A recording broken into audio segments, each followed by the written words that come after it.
मनपामध्ये स्वीकृत नगरसेवक निवडीच्या हालचालींना गती. हनुमंत पवार यांचा थेट नगर सचिवांकडे अर्ज. कागदपत्रांच्या जुळणीसाठी इच्छुकांची धावपळ. महापालिकेतील स्वीकृत नगरसेवक पदाच्या निवडीच्या हालचालींना गती आली आहे.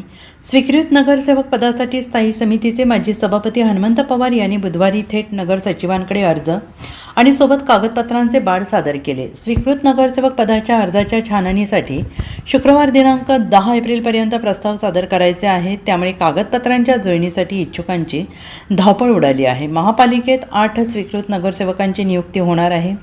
स्वीकृत नगरसेवक पदासाठी भाजपाचे 4, काँग्रेसचे 2, राष्ट्रवादी, अजित पवार पक्षाचे 2 असा कोटा आहे. स्वीकृत नगरसेवक पदासाठी इच्छुक आपल्या पक्षाच्या गटनेत्यांकडे अर्ज करतात आणि गटनेत्यांकडून नगर सचिवांकडे छाननीसाठी अर्ज सादर होतात. पण यावेळी माजी सभापती हनुमंत पवार यांनी प्रथम नगर सचिवांकडे अर्ज दिला आणि त्यामुळे नगर सचिवांची थोडी धावपळ उडाली. पवार यांनी भाजपाचे गटनेते तसेच महापौर यांच्याकडे स्वीकृत नगरसेवक पदासाठी अर्ज दिला आहे.